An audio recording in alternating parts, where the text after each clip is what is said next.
Hello and welcome to another week's review of activities in the various state legislative houses across the nation, and the program, as always, is from the state assemblies. In this episode, Delta State Assembly condemns killing of army personnel in Okwama. Osun State Assembly moves to create 4 additional constituencies in the state, and correspondent examines the concept of constituency projects in Nigeria's democracy. These and many more will be coming your way in a moment. Don't go away. I am Itaire Ikben.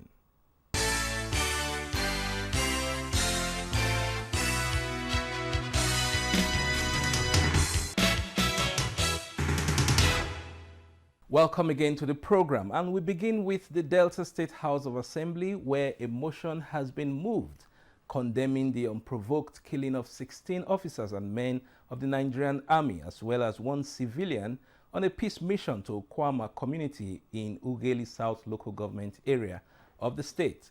Correspondent Godfrey Nzekwe reported that a bill to repeal and reenact the administration of urban and regional planning, urban development, urban renewal, and building control activities in the state also passed for second reading on the floor of the House.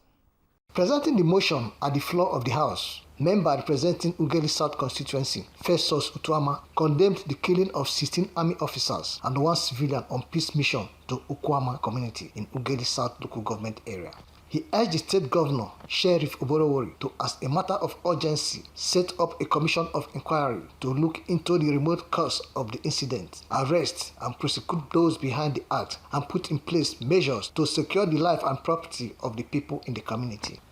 To vehemently condemn the unprovoked killing of 16 officers, men of the Nigerian Army, which include a lieutenant colonel, commandant officer, 2 major captain, 12 soldiers, and 1 civilian.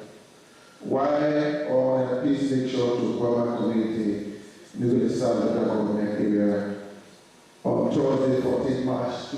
2. To deeply commiserate with the family of the 16 soldiers and the Nigerian Army. 3.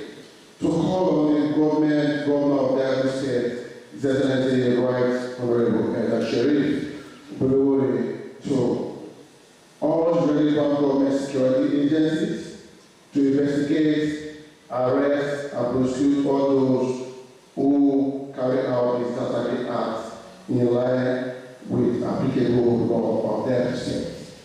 State House Assembly joining His Excellency Right Honorable the Sheriff Francis Oborowori, Governor of Delta State, to condemn in strong terms the unprovoked killing of the officers and men of the Nigerian Army, and wishes to commiserate with the families of the fallen soldiers and the Nigerian Army.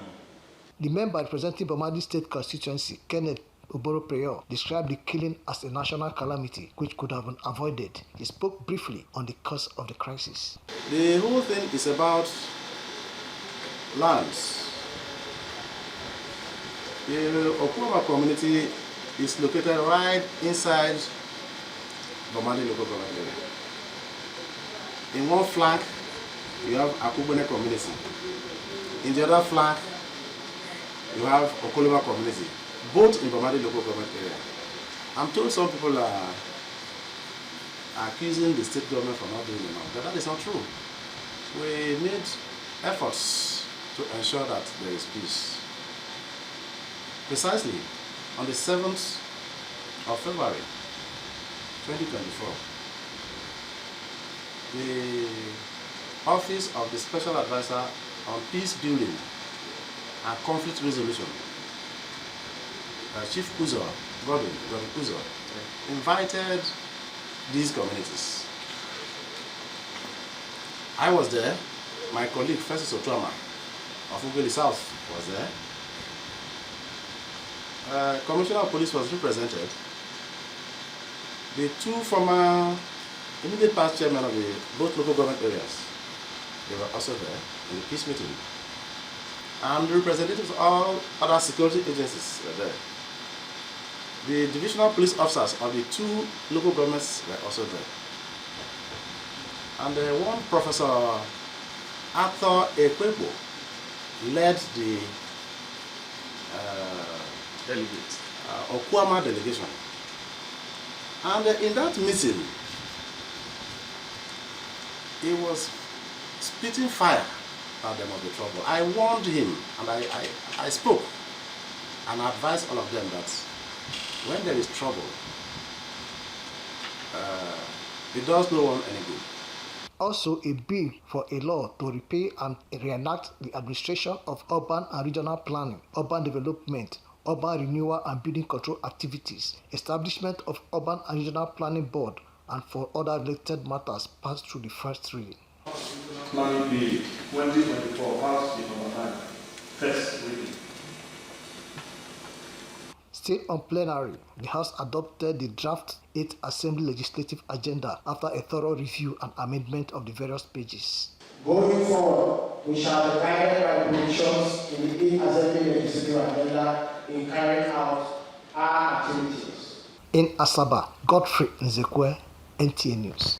Meanwhile, in southwest Nigeria, the Osun State House of Assembly has commenced the process for the creation of 4 constituencies in addition to the 26 existing state constituencies. Assembly correspondent Muyiwa Omoumi has details of that sitting. Presided over by the Speaker of Osun State House of Assembly, Honorable Adewale Egbedu, as usual, lawmakers were seated ready for the order of the day. Top on the agenda is discussion on urgent need to create 4 more additional state constituencies. Member representing Irewole Ishokon State Constituency, Honorable Waheed Abiola, who addressed the House, mentioned that it is becoming important for Irewole Ishokon local government area to be divided into 2. My prayers, Mr. Speaker, to the National Assembly, the Federal House of Representatives and the Senate, and my prayers are also to the Senate Committee on Amendment of the Constitution and also to INEC to help us look into this matter urgently, sir. Reacting to the development were Honorable Femi Pokola, Tajuddin Adeyemi, and Sonny Areoye, and Adeyemi Adewumi said Section 91 of the 1999 Constitution, as altered, supports the creation of more state constituencies. So 91 is not ambiguous. It's very, very clear. So it is not a matter of population or anything. Whether a constituency is smaller than what it is in Osun State, it is entitled to 27 or 36 members. Section 91 of the Constitution is shall, and when the law says shall, it means that it is imperative, it must be done, so it can't shall. Not this task. I will also join my voice with the previous speakers on this motion to implore the whole House to kindly do something. And I suggest we can also head to the court of law for proper interpretation of this motion. After much deliberations on the issue, the Speaker, Honorable Adewale Egbedu, granted the prayers and passed a resolution for the creation of 4 additional state constituencies. State constituencies of Osun State will be forwarded to the National Assembly and its committee on the review of the 1999 Constitution. If you are in support, say aye. If you are against it, the ayes have it. Also, part of plenary was Osun State Primary Healthcare Development Board, amended number 1 bill, which passed second reading. From the Osun State House of Assembly, Muyiwa Omoumi, NTA News. Many thanks, Muyiwa. And in Cross River State, the House of Assembly has announced the appointment of Catherine Ubi as the substantive clerk, following a letter sent to the House by the State Governor, Basi Otu. Uduak Etim reported that the governor directed the immediate suspension of the Cross River State House of Assembly Service Commission over failure to consider seniority in the recommendations made to the governor on the appointment of Patrick Edi. Let's get more details from Uduak. A letter sent to the Cross River State House of Assembly by the State Governor Basi Otu, signed by the Secretary to the State Government, Professor Anthony Waneno, was read during plenary by the Speaker, Cross River State House of Assembly, Elbert Ayambem, who announced the appointment of the new clerk, Catherine Ubi, noting that the appointment is well-deserved, as selection of the clerk was based on hierarchy. Withdrawal of the appointment of Patrick Edi as clerk of the House by the governor, according to the letter, is based on the fact that the critical criterion of seniority was not highlighted or even made reference to in the recommendations made to the governor. Although the Speaker has announced that Mr. Patrick Edi will be recommended for the position of the Deputy Clerk of the House. If I take side with Patrick Edi to become the clerk, what will be the fate of every other person sitting here as clerk at table? That you can put in your best, knowing that the next person on the line is you. Then, because of selfish interest, some person come to cut you midway to subject you under the leadership of somebody that has answered you, sir, for the previous 8 to 9 years. It is the reason for which you see this assembly decisive under my leadership to say no, we won't promote that. We will stand tall to support who is deserving of what position. It is not a show of might. It is not to malign or to spite. It is not to relegate. It is not to subjugate the will of the people. But that the right thing be done. Following the Cross River State House of Assembly Service Commission's failure to reveal the correct seniority order leading to selection of Patrick Edi as clerk, the governor, in a letter also read by the Speaker, directed the immediate suspension of the commission. Disciplinary action has been taken against them by suspending them. It is a resolution that will not hold the opinion of the executive. Those are the bottlenecks of them. So whatever we come up with, determines how far our commission will go. I join you to go about your duties. I join you to do what is needful. Let us work together, bond together, and to let us know that that togetherness we share. We compare this house to a greater height. The House deliberated on the matter and observed with dismay that the Assembly Service Commission had deliberately attempted to misguide the governor over the appointment of a clerk, despite the fact that it had earlier made a fair recommendation to the governor. The Assembly Commission have actually intended to disrupt the activities of this prestigious House of Assembly. And I'm standing here to support the suspension of that commission. Confusion that ensued this process is something that must be streamlined in such a way that we know what we're doing going forward. The confusion is set forth, and they should report to you their findings, the way to mitigate this kind of thing so that it doesn't happen in the future. The matter was committed to the House Committee on Judiciary, Public Service Matters, Public Petitions and Conflict Resolution for proper investigations and to report back to the House in a week's time. In Calabar, Udwak Etam, NTA News. And in Ogun State, the House of Assembly has been urged to take advantage of its unity of purpose to promote mutual interdependence among arms of government to sustain socio-economic development of the state.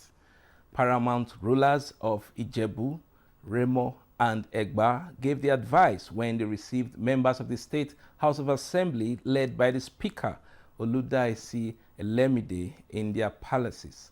Correspondent Yemi Dalemo tells us more about the interaction. The paramount rulers of Ijebu, Remo, and Egba land commended the Ogun State lawmakers for the seamless manner that led to the emergence of the new leader of the House, describing the visit as the first of its kind in the history of legislature in Ogun State. The royal fathers urged the lawmakers to take advantage of the unity and work in harmony with the executive arm of government to advance the overall development of the state. We have to work together in absolute cordiality. Don't say we are independent. Nobody is entirely independent.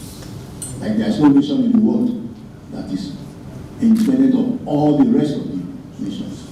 This is the first time in the whole of the House. I can have individual visit from Speaker or this is the first time I will see that the whole of the House is visiting me. It's an added twist and something that is good for the state. formally and on behalf of all the robbers in the state, we are very happy to continue to guide you. The speaker, Oludaisi Elemide, explained that they embarked on a visit to identify with the royal fathers and drink from their wealth of experience in the administration of their various communities to keep them abreast of the demands of their constituents. The lawmakers were in Ijebu, where they interacted with the Abuja and paramount ruler of Ijebu land, Oba Sikiru Kayode Adetono, and also at the palace of Akarigbo of Remo, Oba Babatunde Adewale Ajayi, and with the Alake of Egba land, Oba Adedotun Aremu Gbadebo, at his Ake Palace in Abeokuta. Yemi Dalemo, NTA News. Moving now to northwest Nigeria, in Sokoto, we have the report that the State House of Assembly has called on the contractor handling Sokoto Talata Mafara Road to continuously sprinkle water on the construction site to reduce the hazard on motorists and residents of surrounding communities. Nuruddin Abdullahi Adili reported that this came after complaints about the project at the State House of Assembly.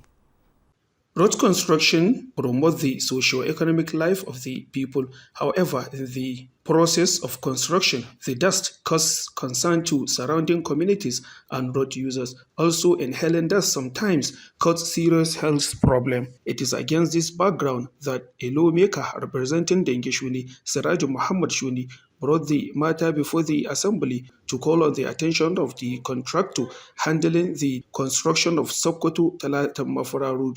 The lawmaker was also moved by calls and complaints by a motorist flying the road, his constituents, and that of Toreta local government on the need to be watering the construction site at least twice a day. The federal controller of the works, who spoke to the newsmen, noted that they will work closely with the lawmaker representing Dengishuni and promised to locate boreholes that will be used in watering the affected construction sites. The main agenda of the meeting is regarding to the issue of dust. It's a serious challenge, especially in this period of fasting. So we call the attention of the contractor on issue of watering the construction zone. And he shows certain challenges, and he agreed to assist the contractor in sourcing out the existing boreholes we have on that corridor. The lawmaker Siraju Muhammad Shuni promised to do all it takes to ensure that the company's words match their actions. In Sokoto, Nuruddin Abdullahi Adili, NTA News. You are watching the program from the State Assemblies. It's time now for a break, and when we return, more review of stories from across the State Assemblies. Do stay with us. Are you looking for a short channel to make your business, goods and services go viral? Look no further, as NTA Parliament is your short channel. Take advantage of our wider reach and advertise your products and services on NTA Parliament DSTV channel 370, GoTV channel 126, StarTimes channel 306, and Free TV channel 706.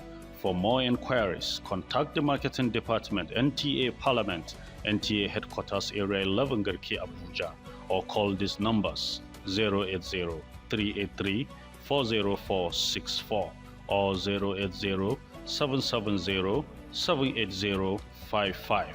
NTA Parliament, strengthening Nigeria's democracy. Many thanks for staying with us. Now let's look at the Nigerian Parliament that introduced a program establishing the tradition of Zonal Intervention Fund, popularly known as Constituency Project. Many years after its operation, this fund is said to have received more criticisms than praises, both at the national and state legislative houses. In fact, the 10th National Assembly has received more criticisms than any other assembly regarding constituency projects. In this report, Ignatius Nkwo takes a look at the implementation of constituency projects at the national and state assemblies. Zonal Intervention Program, if you like call it constituency project, one of the features of the Nigerian Parliament introduced at the return of Nigeria's democracy in the Fourth Republic. In the wisdom of the proponents of this concept, it will bring development closer to the people. Constituency project at inception has a clear-cut pattern of operation. During the budget process, legislators identify projects to be established in their constituencies. This is supposed to be a product of need assessment involving the constituents. The arrangement is that the award of the contract, supervision and payment for such projects are carried out by a ministry, department or agency of government. It is expected that the legislators do not have any control over the funds and execution. But the thing is that the idea that people have about this is that the members are being given this money to put in their pocket. And that is the most unfortunate thing. We can only make people to start having faith in that constituency project when we were able to be imparting life with that which have been budgeted. Constituency project can arguably be described as the most controversial program of the National Assembly. At the inception of the program in 2001, each member is allocated 5 million naira as constituency funds, but at present it is well over 100 million. Some critics doubt if it is value for money that the constituents get. Constituency project is actually one of the projects which we are certain of and which have direct impact the life of the people. There is always a ceiling. You will say that yes, this is my ceiling for budget, but my budget in my constituency may be about electricity, but the requirement to the ordinary man is to dig to do wells, to do ordinary wells. On the 8th of November 2023, Budget, a civil society organization that tracks the implementation of constituency projects across the country, released its 2022 report, where it revealed that out of 3,691 projects tracked in 22 states, between August 2022 and August 2023, only 337 were completed.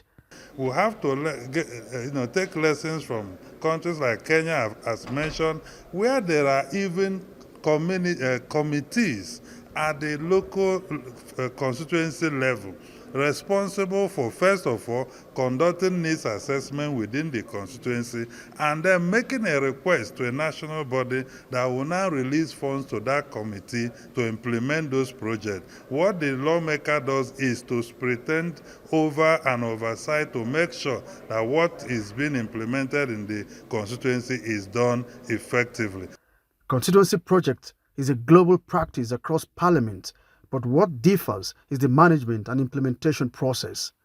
Ignatius Nkwo, NTA News. Many thanks, Ignatius. Now to speak further on this subject matter as it relates to Nigeria's democracy is Dr. Adoyi Omale, a public affairs analyst. Dr. Omale, you're welcome to NTA Parliament. Thank you. Now, Dr. Omale, fill us in on what the concept of constituency project is all about. Constituency projects are supposed to be projects that are put into the budget for National Assembly members. The projects are supposed to be executed in the constituencies of members of the National Assembly. They are projects that have to do with the direct bearing of the people at the grassroots. These projects include things like roads, women and youth empowerment, skills acquisition, the skill acquisition centers, and so on. So these constituency projects are supposed to be inserted into the budget and then executed in the various constituencies. So that is the idea behind the constituency project. And it started from the time of, since the Fourth Republic, when during the Olusegun Obasanjo administration. Ideally, these projects are not supposed to be executed by the legislators themselves or whoever they nominate. It's supposed to be inserted into the budget and implemented at the various constituencies by the executive. But of course, in Nigeria, a lot of things are turned upside down. So the legislators themselves now become the initiators, they become the executioners, and that is why there's a lot of outcry. Now, since inception, what impact has constituency projects made on the various constituencies across the country? Just like every other policy or programs in the country that it's well thought out, but when it comes to implementation, it's often not properly being implemented. The constituency project is an idea that was supposed to drive development at the grassroots. According to Tractor, which is a group that tracks implementation of these constituency projects, out of about 3,000 of these projects, about 1,000, over 1,000 are still ongoing. About 1,000 are still not even being implemented at all. About 500 are still are still at the foundational level. So you discover that these projects have not really made any significant impact, because the reasons are because some of them are shoddily implemented. For example, in my constituency, for example, where I come from in Benue State, there's a particular road between Ukokpa to Itabono and Ukpa. That road has consistently featured in the constituency project, but up to today, the road is still unmotorable. So most of these constituency projects are shoddily being executed because they are not being monitored by the executive branch of government, who are supposed to cost these projects, who are supposed to monitor the implementation of this project, who are supposed to ensure that these projects are executed according to specification. Most of these projects are not making the desired impact on the economy. If all these projects are diligently being implemented, we will not have the level of chaos and underdevelopment that we are having at the grassroots, especially in the last 24 years. But to my mind, or to my view, most of these projects have not really lived up to its expectation, because I will say without fear or favor that it's basically a conduit pipe for siphoning public funds, and that is why we are not seeing the impact. Most of the bridges, you see, they are haphazardly done. Most of the roads, after one rain, they are washed off because of the poor quality of delivery. So I will say that the projects, in as much as it was a good initiative or a good idea to have this constituency project, there need to be a wholesale, comprehensive overhaul and review of the whole concept of constituency projects. Now, Dr. Omale, are we getting it right in implementation of constituency projects? And if not, what exactly could be responsible? Look at the type of drama that played out at the National Assembly. The constituency projects are not proportionately allocated or distributed. Some senators got 1 billion, some got 500 million, some 200 million, some didn't get anything at all. So that shows that there's a problem with the allocation of this constituency project at the National Assembly. So it should be properly, there should be a law or an act to guide the allocation and implementation of these constituency projects. Ideally, the job of the legislator is not to implement such programs. They are only supposed to legislate. But when it comes to execution, the projects are supposed to be properly costed by experts in the budget office or in the various ministries and departments and agencies. They are supposed to do a proper costing of these projects. They are supposed to do a thorough analysis before these are implemented. But as it is today, that is not what it is. It's like the National Assembly members just insert these projects into the budget, and then and that is how it is. And how can we enhance implementation of constituency projects going forward? We have to put enabling legislation in place to guide the implementation, the execution of this constituency project, and even the monitoring of this constituency project, to ensure that they are properly executed, and those who have not been able to execute those projects should be properly investigated and sanctioned accordingly.